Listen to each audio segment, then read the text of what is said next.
It was to this central Madrid barrio, Santissimo Trinidad, near the Iglesias metro stop, if you want to look it up, that the young Del Bosque, thin as a beanpole, was brought in 1968. Brought to Madrid. And the interesting thing is that all his young life, he'd known that his dad was radical. He was against the establishment.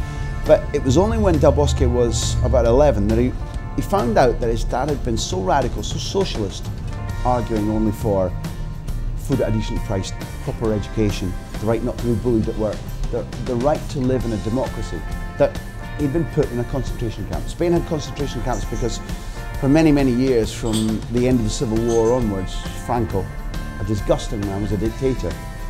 And men like Fermín Del Bosque, if they stood up for the rights of the common man or woman, were locked away. Was it quite the same as Nazi Germany in the war? Perhaps not, but many tens of thousands of men and women died under the dictator's cruel hands. When Del Bosque and his brother Fermín found out that their dad, Fermín, in Salamanca, had stood up for the rights of the working man, it was a shock, because at that stage there was still a dictator. You could still be jailed or killed. And he was distributing literature to fight for working man's rights. So cut forward a few years. By 1968, Del Bosque is an elegant player. Tognetti, this brilliant, now venerable old man, has discovered him and said, like, it was easy to spot him because he was exceptional and a foot taller than everybody else. And he's taken to Madrid.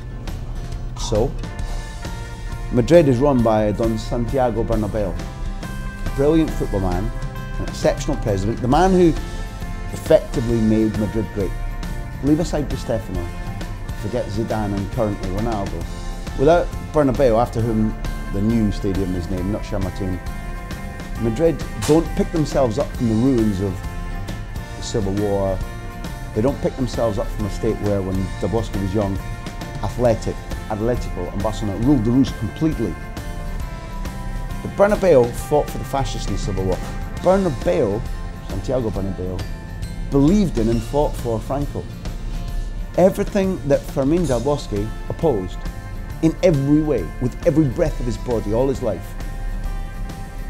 Yet when his son was good enough to be plucked by Real Madrid, said to his son, go ahead, I want you to achieve what you're worth, but it wasn't riches, fame.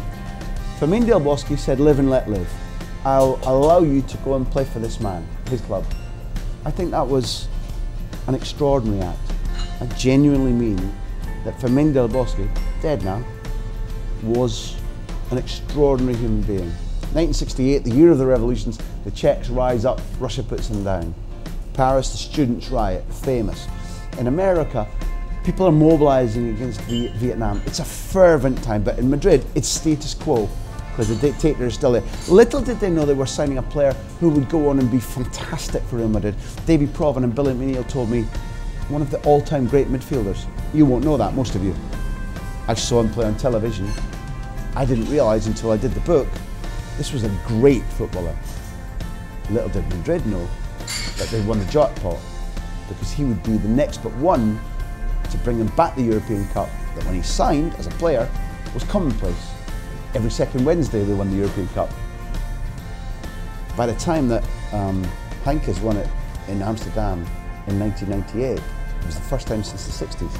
They then had to wait until the year 2000 when a certain Vicente Del Bosque was the coach, and they won it in Paris. Good enough to stay forever, good enough to be Real Madrid's coach and loved and honoured by the new president.